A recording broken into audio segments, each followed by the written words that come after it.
It's a disgrace to call me an athlete. I'm Teekosey, and this is with just 15 defeats.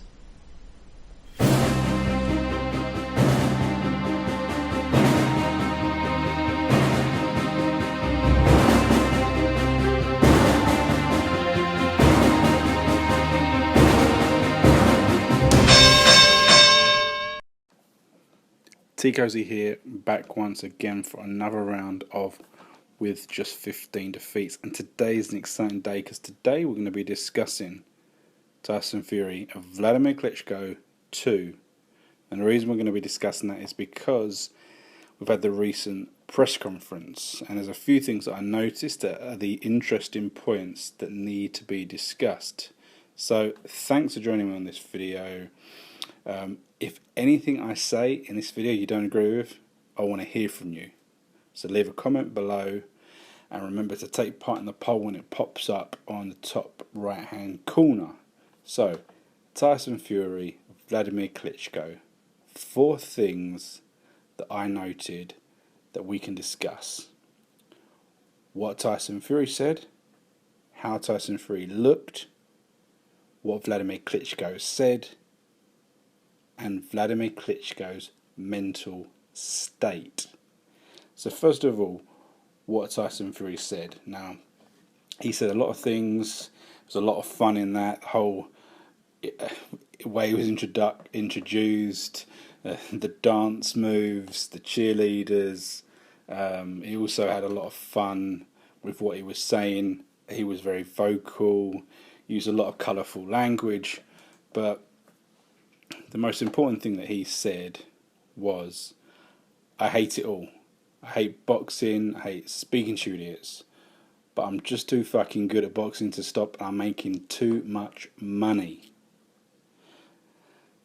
Did he mean that? I think in part he probably did, but look, let's be real. He's the heavyweight champion of the world. He's incredibly proud of that.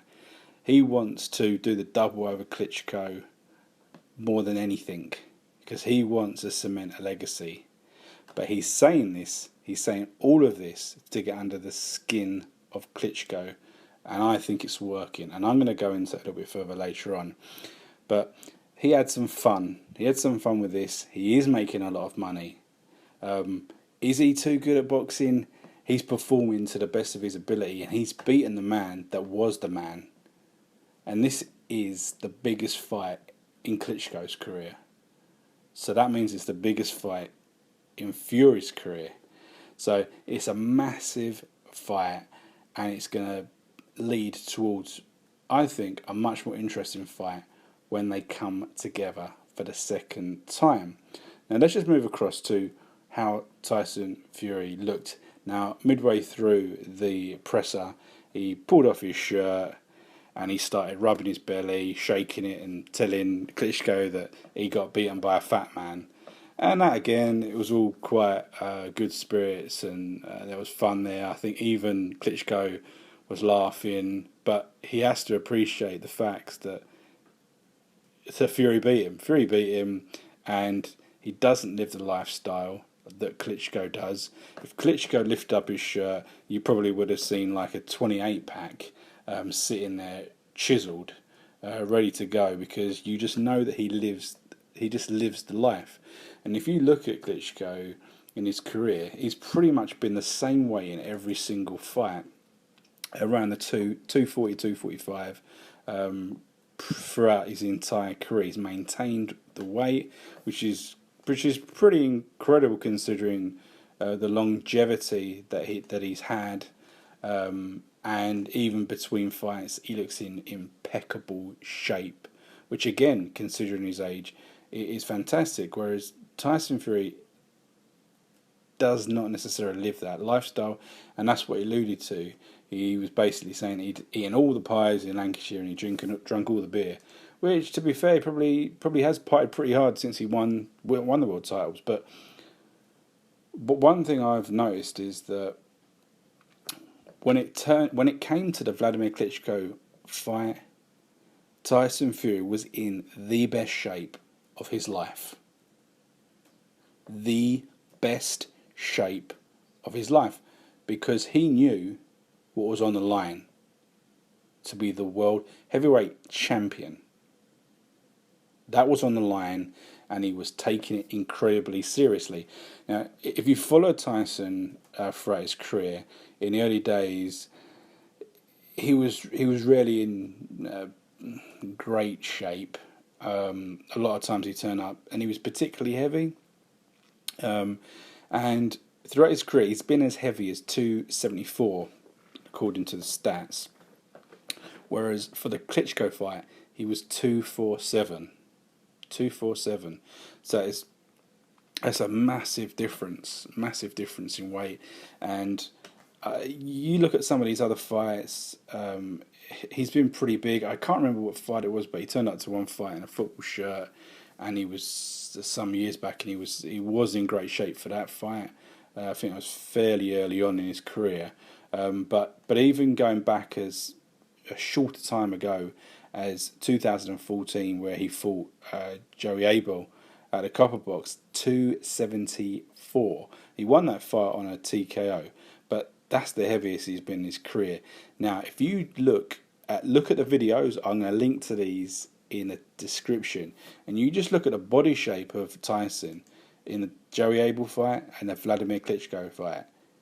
There's a significant difference. Yeah, he's not ripped and chiseled like Klitschko, but you look at that Klitschko fight, Tyson is in fantastic shape.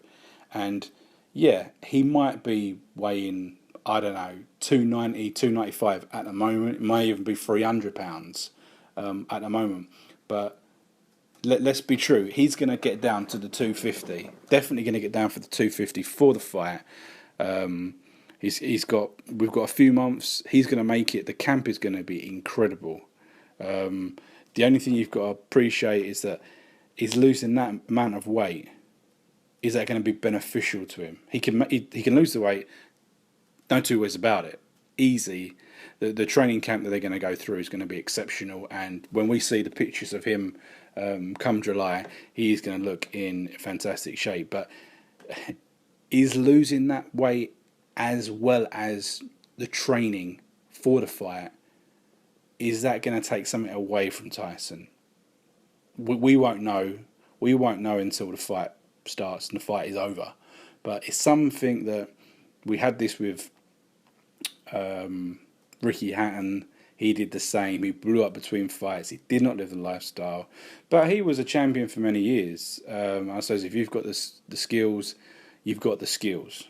Okay, but we'll have to wait and see. Klitschko, he's been a champion for so long, and he's been the champion for so long because of he's been so good, and he's been in such good shape, and he's beaten everyone they've put in front of him until Fury.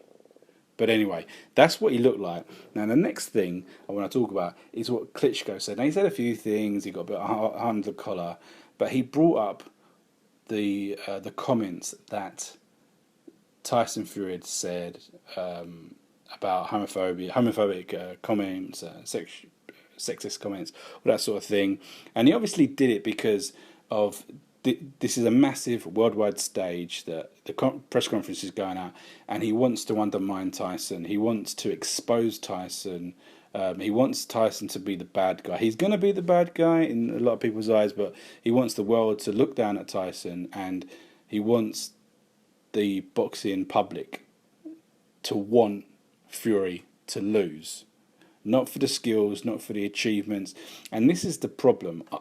Personally, I just wish that when the whole thing came out and he'd said those comments, I wish that Tyson had just sucked it in and said, right, I'm sorry, I apologise for these comments, blah, blah, blah, blah, blah. But instead he tried to justify them. Regardless of what your views are, this is a PC world, and you just can't get away with these sort of comments. So realistically, regardless of what he actually believes, he should have just apologised. And because of this, he's never ever going to get the respect that other people have, namely Anthony Joshua. You can forget what Anthony Joshua has done in the past. What he's doing now, the PR machine is working. Everyone loves that guy. and that's going to happen. And the fact is, let's be true. If you went around and all around the world and asked who's the heavyweight champion of the world, are they going to say Tyson Fury? You're going to go around and people might say, oh, it's Klitschko, might not even know that he's lost, right? We're talking about non-boxing fans or just people on the street, right? They might say, oh yeah, I've heard of Klitschko. If they don't say it, people in America, they might say, oh yeah, Deontay Wilder, he's the heavyweight champion of the world, right? In the UK, the man on the street, if you ask him who's the heavyweight champion of the world, the regular guy is going to say Anthony Joshua. And that is just bang wrong. That's just bang wrong. And this is just the way. He should have just apologised. But anyway, Vladimir Klitschko brought it up to undermine him, to expose him. And I think to some extent he's got that message out. I don't know whether it's truly had any impact. But we'll have to see how the repercussions happen and see in further press conferences and further articles how the general consensus is on this situation, right?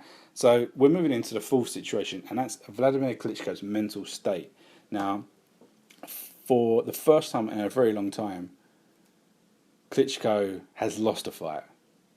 So not only has he lost a fight, he is a challenger for a title. He's been the champion for years and years and years. And not only has he been the champion, he's been the favourite in every single one of those fights. He's been the favourite, and he's won pretty much every single fight very handily, very easily.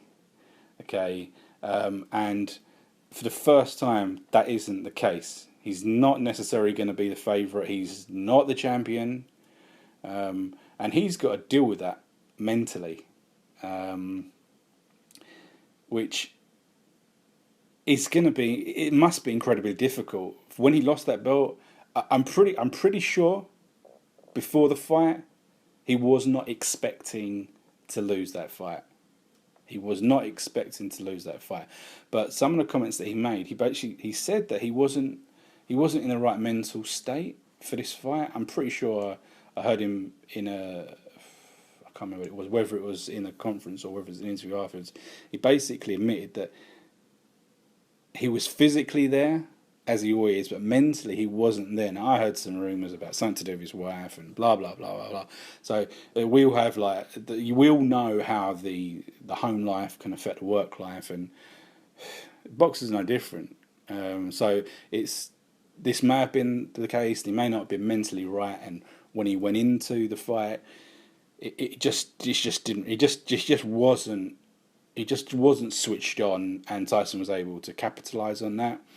And I think the way that Klitschko's he's always trying to be say the right things, but the fact that he said Fury can fuck off, I think that showed that his feathers have been ruffled big time.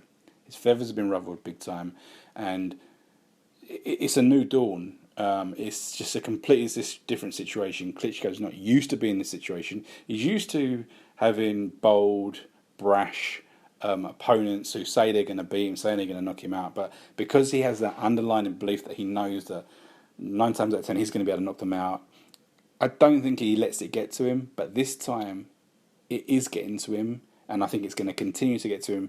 And what Fury has up his sleeve, I'm sure there'll be more things that as the weeks unfold, when we get to the weigh-in and the final presser, there's going to be more games that are going to be played by Fury, and they're not going to stand for the bullshit from the Klitschko anymore. So he's going to go into this fight, and he's not going to be confident. And that's something that he is going to have to deal with, and that's the interesting part of this fight, probably the most interesting part of this fight of all the other factors.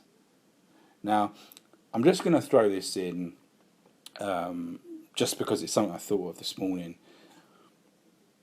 Whether this is a little conspiracy theory. Now, in the first fight, was Klitschko injured? I don't think I've ever read anything about this. That was Klitschko injured? Because he didn't throw anything. We can talk about all kinds of things that might have stopped him from doing it. But was he injured? Did he get injured early on? and did it stop him? It was just something I thought that it may have been the case. That the reason why I thought about it was that the way that David Haye behaved after David Haye lost, the whole Toegate, and the way that Klitschko just obviously thought that was just so unprofessional. And I think maybe whether Klitschko was injured or became injured, and he did not want to come up with an excuse. He was like, fair enough, I've lost, and that's it. Let's move on. He didn't want to come out and say, oh yeah, I did this and I couldn't perform to my greatest ability. I'm just throwing it out there. I'm not saying it's necessarily true and necessarily what I believe. It's just something that just came to mind. So, whatever.